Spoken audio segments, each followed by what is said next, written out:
કિચનમાં હલો બધાનું સ્વાગત છે। તો આપણે બોલશું જય જલારામ બાપા અને આપણે બનાવશું આજે દૂધીનું એક અલગ યુનિક શાક જે બચ્ચા લોકો બી ખાઈ શકે અને એ લોકોને ખ્યાલ બી ન આવે કે આ દૂધીનું શાક છે। બચ્ચા લોકોને દૂધીનું શાક ખવડાવવું હોય તો બહુ આપણે માથાકૂટ થાય છે, બાળકો ખાતા જ નથી। પણ આ રીતે જો તમે શાક બનાવશો તો બાળકો પણ આરામથી ખાશે અને દર વખતે કહેશે કે મને દૂધી કોફતાનું શાક ખાવું છે। તો આપણે બનાવશું દૂધીનું યુનિક શાક। મેં દૂધી છીણીને લીધી છે, કાંદા કાપી લીધા છે, ટમેટા કાપીને રાખ્યા છે અને લસણ બી રેડી રાખ્યું। આદુ મરચાંને પેસ્ટ છે, આમાં લસણની પેસ્ટ છે, આમાં સૂજી લીધી છે થોડી અને બેસણ લીધું છે। તો હવે આપણે સ્ટાર્ટ કરશું દૂધી કોફતાનું શાક। એકદમ નીચોવીને પાણી કાઢી નાખવાનું છે।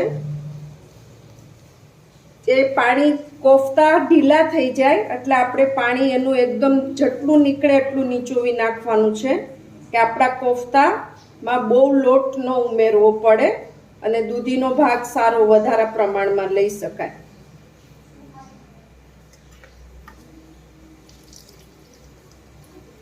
અને આ પાણી આપણે ફેંકવાનું નથી, આ પાણી આપણે ગ્રેવી બનાવશું એમાં ઉપયોગ લઈ લેશું એટલે એનું દૂધીનું ઓલું તત્વ જળવાઈ રહે અને એ પાણી આપણા ઓલા પેટ માટે બી સારું છે, ફેંકવાનું નથી, ઉપયોગ લઈ લેવાનો છે।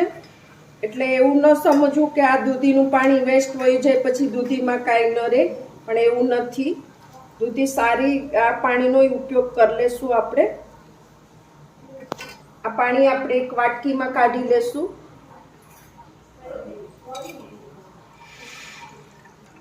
હવે જે આ દૂધી આપણે નીચોવીને રાખેલી તે આપણે પાછી આમાં ફેરવી લેશું અને આમાં આપણે ફ્રાય કરશું। અંદર આપણે સૂજી ઉમેરી દેશું અને બેસણ ઉમેરશું।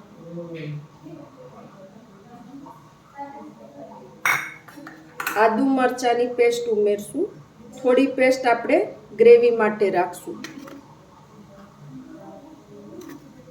અને આ લસણની પેસ્ટ આપણે ઉમેરી છે। મસાલા લેશું, નિમક સ્વાદ અનુસાર, ધનિયા પાવડર, લાલ મરચું પાવડર, આપણે મરચાં લીધા છે એટલે અહીંયા લાલ મરચું ઓછું લેશું તો ચાલશે, ને હલ્દી પાવડર ને થોડો કિચન કિંગ મસાલો, કિચન કિંગ મસાલો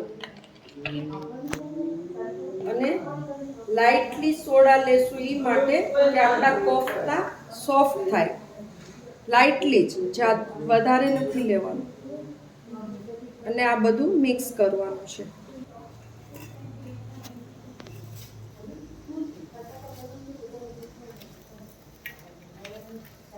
લોટ વધારે જોઈએ તો તમે એડ કરી શકો છો, આપણે જોવાનું કે હજી લોટ જોશે તો તમે એડ કરી શકો છો।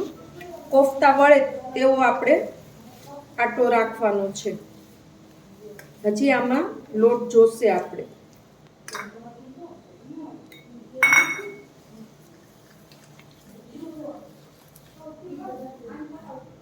આ આપણે દૂધીના કોફતા છે એ દૂધી ગમે એટલું તમે ઓલું કરો તો પાણી તો છોડે એટલે થોડા ઢીલા તો રહેવાના જ છે, પણ આપણે શું કરવાનું છે, ચણાવાળો હાથ લોટવાળો થોડો કોરો કરવાનો છે અને પછી કોફતા વાળવાની કોશિશ કરવાની છે કે જેથી કોફતા આપણા સરસ વળી રહે।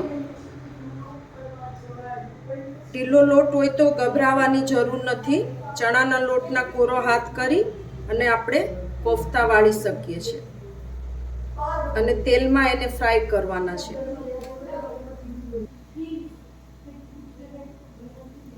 કોફતા તમારે રાઉન્ડ વાળવા હોય તો બી વાળી શકો, આ રીતનો શેપ આપવો હોય તો બી આપી શકો, આપી શકે છે।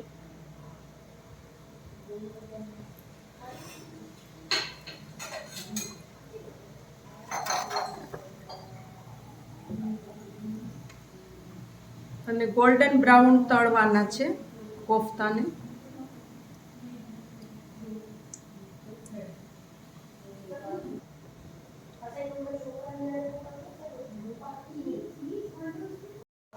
ગોલ્ડન બ્રાઉન થઈ ગયા છે.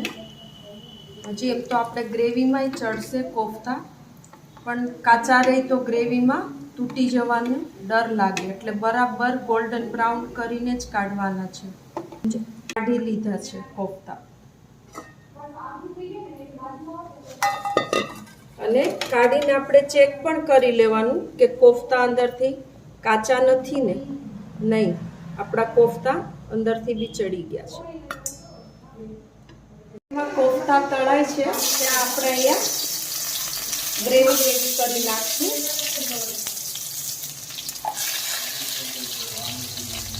પ્યાજ નાખશું, લસણ નાખશું, આદુ મરચાંની પેસ્ટ નાખશું. પંજાબી શાક જેવો લુક છે એનો ટેસ્ટ આપવાનો છે કે બાળકોને ભાવવા માટે. આમાં તમે પનીર પણ છીણીને નાખી શકો છો ગ્રેવીમાં.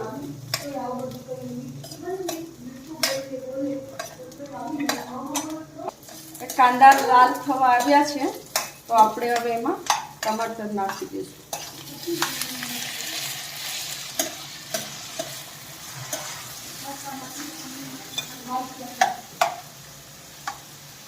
આમાં થોડો આપણે કિચન કિંગ મસાલો નાખશું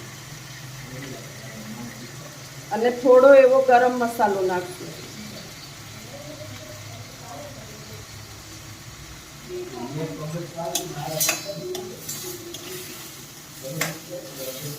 નાને એકદમ આપણે ચડવા દેશું, જ્યાં સુધી તેલ ના છૂટે ત્યાં સુધી ચડવા દેશું.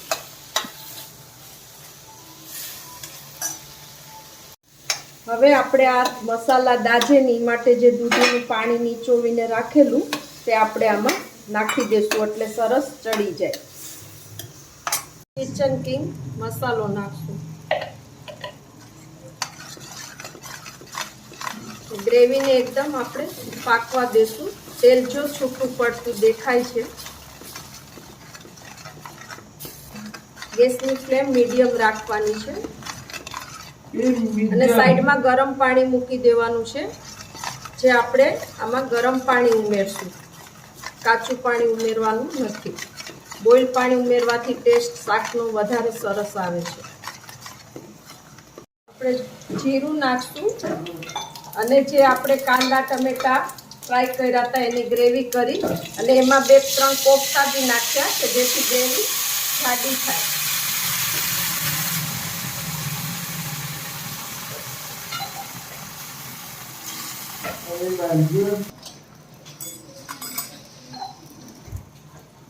આની અંદર આપણે સ્વાદ અનુસાર નિમક નાખશું, ધાણા જીરું પાવડર નાખશું, હલ્દી પાવડર નાખશું અને લસણવાળું મરચું નાખશું.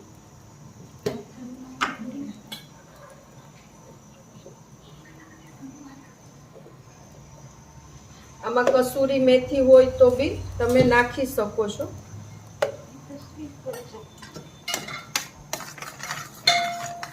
ઉમેરશું અને પનીર હોય તો તમે પનીર પણ ખમણીને. હવે આપણે આની ઉપર ધાણા ભાજી નાખી દઈશું અને કસૂરી મેથી હોય તો પણ તમે નાખી શકો છો, પણ અમારા ઘરમાં કોઈને કસૂરી મેથીનો સ્વાદ ઓછો ગમે છે. ચલો, આપણે કોફતાનું શાક તૈયાર છે. હવે આપણે સર્વ કરશું.